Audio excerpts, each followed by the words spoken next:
Well, good morning, MGR. We've got boats out there, which is good. Another beautiful blue sky day here in Les Abdelon, which is good.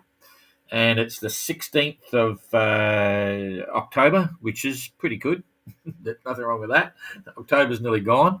Then it'll be December. And then before we know it, hopefully, everyone will be lining up in Cape Town. So I just started talking about New Year's Eve to someone. Anyway, because the race start last night, I was talking about that. But we'll be back here in the Sable by then because the race starts on December the 28th in Cape Town. Just been speaking to the Royal Cape Yacht Club, which is really being very supportive, which is great. So we are having, I just confirmed we're having our Christmas party there at the club, which is great. And that'll be a bit of fun. Christmas party, prize giving ceremony for leg 3, which goes Fiji to Cape Town, not the halfway stopover in Mauritius. And yeah, plenty going on in the background, which is kind of cool. And certainly, once again, Vince is the man for Durban. The Ocean Cruising Club is he's the port officer there and doing an amazing job. So, and it was interesting to see Nikki's post this morning. I just put it up before this one. She's getting off on Mauritius, which is great. Says it's a great place and so on. Never been there, but it certainly sounds really good. So this world tour, it's quite interesting, eh? It was funny because when Dan got to Tonga, he was completely absorbed with the place, thinking, "Oh, jeepers, this is cool. We could buy a little business here and come there and live there and blah blah blah." And then and now you get into Rodriguez. Wow, this is cool. And now Nikki's in Mauritius is like, wow, I can come and live here. This is cool. So, quite the world tour, which is interesting. It makes me think there's a lot to be said for stopovers instead of solo non-stop. Anyway, and we're learning a lot as coordinator of this event on stopovers, what works, what doesn't, all that sort of thing. So, but I think for first edition, we're all doing pretty well, and all the entrants are they're trailblazers as well. And as it's often said that the first edition of any type of event is the best one. We'll yet to see because there'll be some improvements on the next one in 29.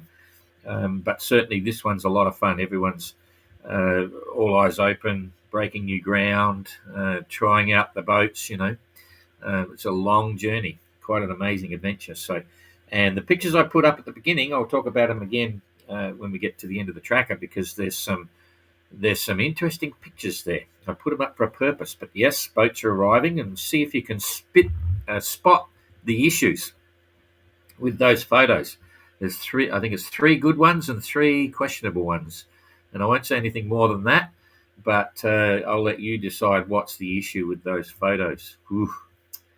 So okay, on that we've got a few people there. So I'm going to roll over the tracker. We've got some reports here from Entrant. Anything else I need to tell you? No. Everything's pretty good, although I just stumbled across another one of those emails that that gets buried. Must be, I forget how old it is now, 6 weeks old. Guy wants to build some models, little 580s, and it completely got absorbed somehow. But every now and then I stop what I'm doing, and I'll spend an hour going through all my old emails to make sure I've got everything. So you get a lot of junk mail as well. You got to delete all that. Well, not junk, but stuff that you don't need and gets hidden. And I just discovered a really interesting email from a guy, which we might talk about later on. But I didn't answer it, and it's a long time ago. Anyway, I'll get on to him today. Okay, straight into the tracker. So, what's going on here? There we go. You're on the tracker. Now I'm on the tracker. Day 234, 20 hours, 37 minutes and 56 seconds. We've been out there since the start at in Antigua, the National Sailing Academy there. And we're getting closer every day towards the finish. Touch wood, long way to go. Never over to fat lady sings. Now back into it. Josh is underway, which is good. So the remnants of the fleet are heading towards holiday in Mauritius. So Josh is doing 4.3, 48 miles since he left. He's got a bit of breeze. He sent us some photos in. Departure looked pretty good, but he's got 25, maybe gusting up to 20. Well, he's got 20, gusting 25, 28, and probably 3 meter seas there. So he's on a roll again, but not going too fast because he's worried about his mainsail. I'm not sure whether he did a temporary patch. I think he probably would have, and hopefully get it sorted in Mauritius with someone. Jazz 5.1 doing a 113-mile day, and I'm pretty sure that's out for 24 hours. Eric slowly creeping ahead. They left side by side, but Eric is now 5.4 knots and a 116-mile day. So only 3 miles, but that's enough to make a difference. Entrant streaming ahead there, having leapfrogged the fleet because of the difference in timelines. Stopovers at Rodriguez, 4.7 knots, 121 nautical mile day, moving better than Jasmine and Eric, which is interesting. I think he's in a hurry because he can see civilization coming. Christian, 4.6 and 4.6 and 125-mile day. That's pretty good. And Jacob, 4.9, 120. So Christian took out 5 miles. What you doing, Jacob? It was a bit patchy there. You can see it gets a lot softer coming down there. Interesting to see the post from Dan. He cracked 17.5 knots on his immortal gain, which was pretty cool to see as well. Anyway, it looks like Christian's got the time on the water. It looks like Adam's finished and so on.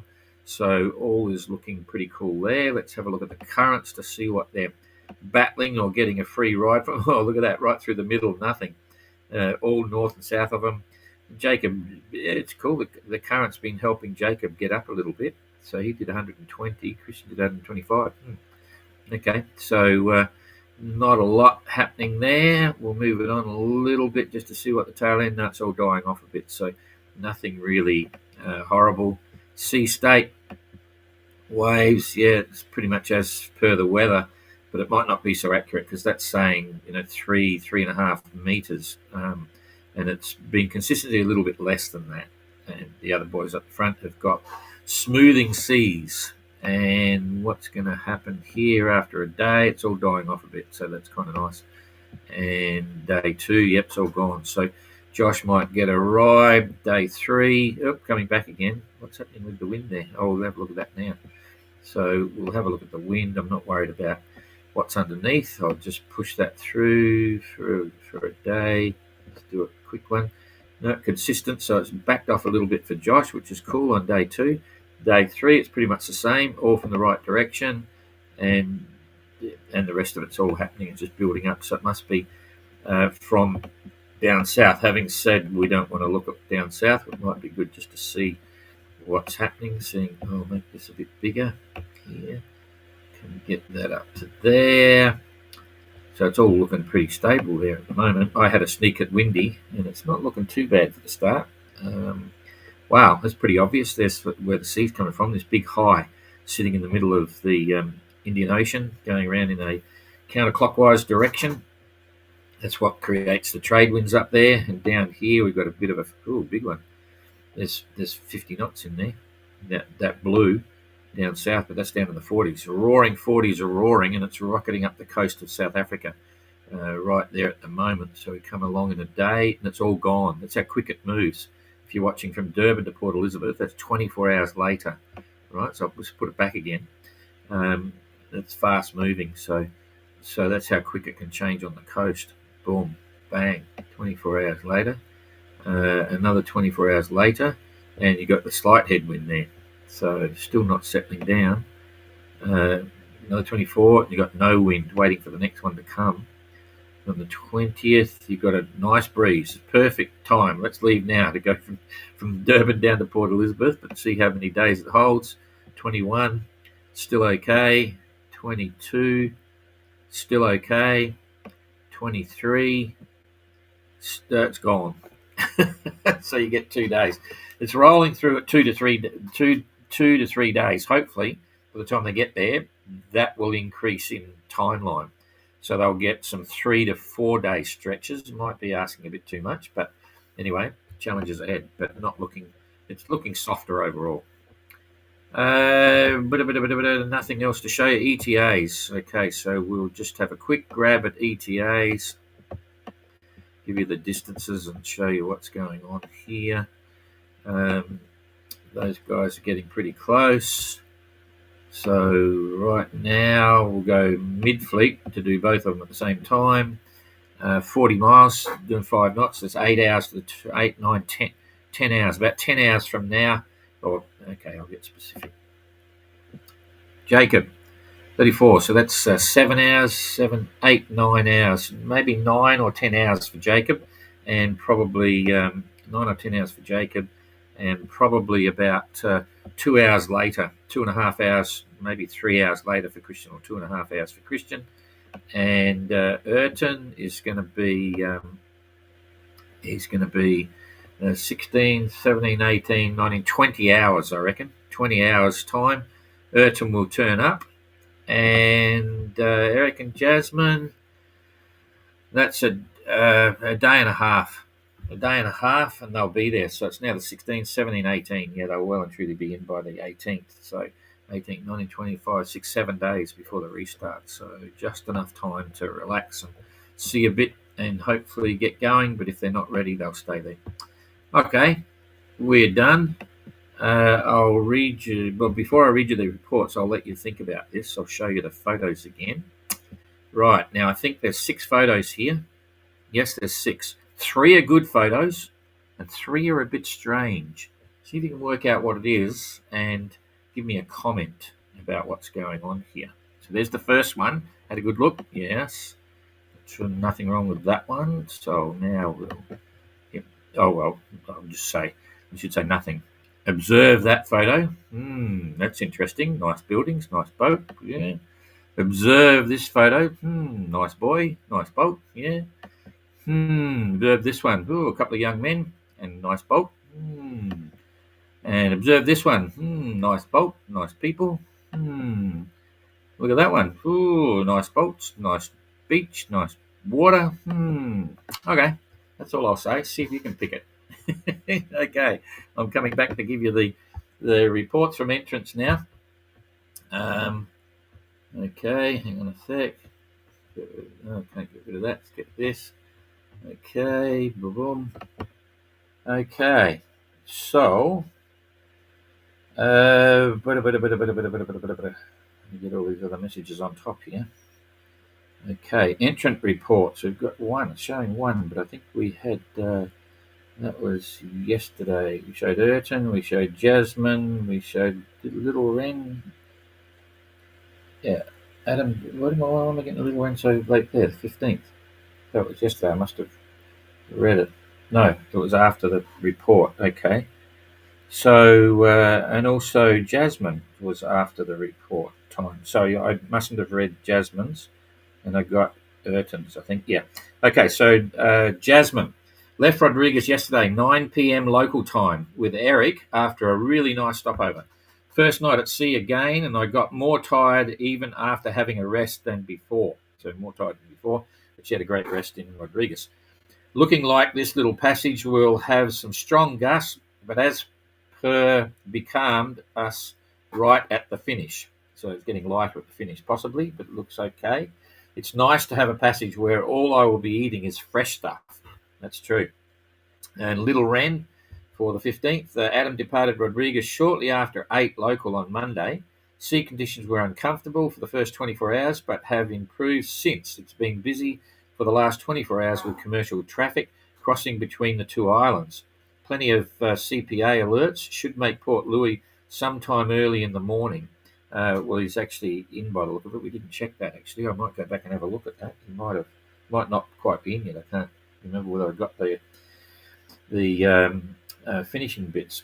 Anyway, Josh is underway. Departed Rodriguez at 12 a.m. this morning. Cool place. I wish I had time to see some of the island, but it was still nice to visit Port Mathurin. I found it's interesting because there's sort of French connection there with Rodriguez. And yesterday the day before, I was doing a drive out to in the country for an hour and a bit to go and pick up some stuff. And I saw a main highway called Mathurin Highway. With a blah blah blah, or Saint Mathurin Highway, and so I said, then I've got to find out what Mathurin means. It must be a saint or something.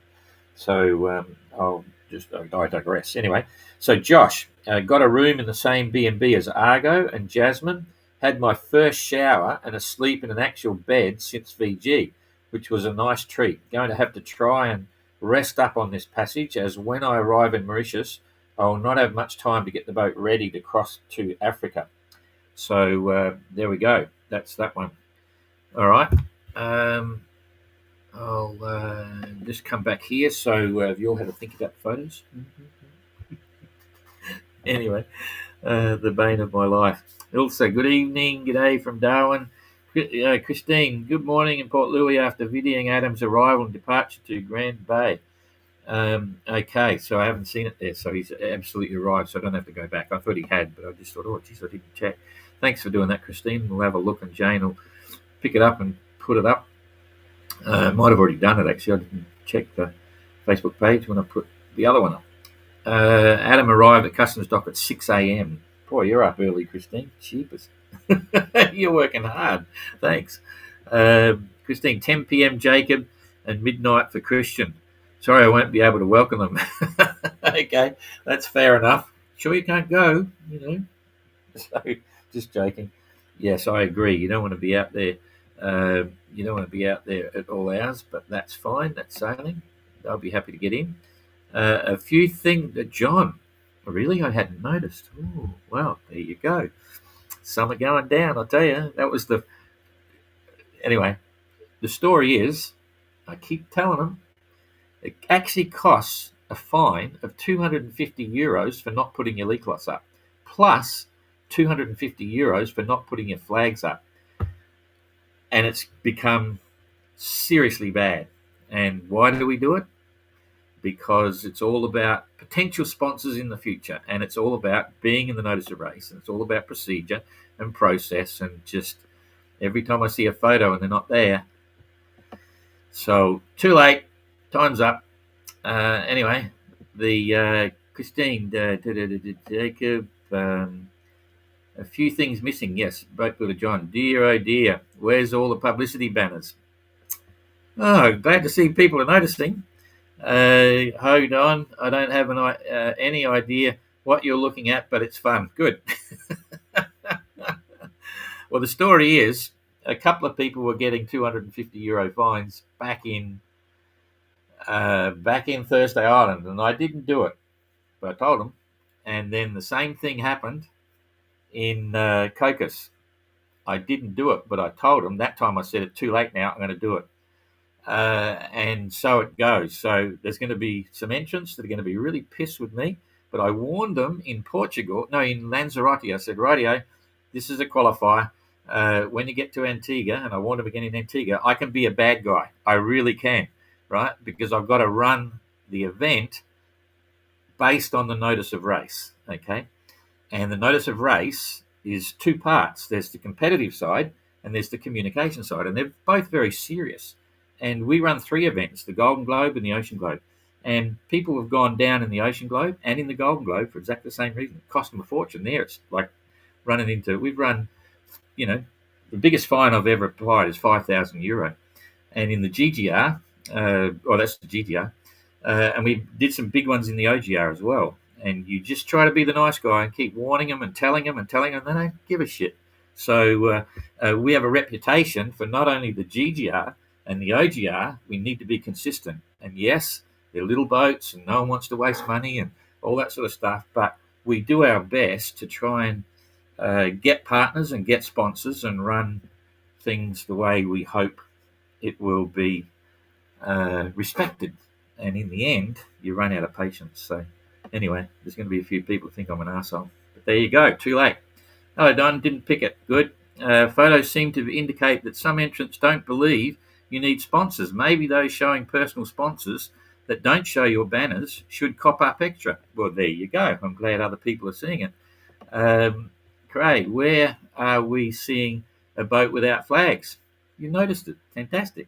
No buses at times, otherwise I would. Okay. So anyway, now that I've had my bitch, oh boy. You can only say so much.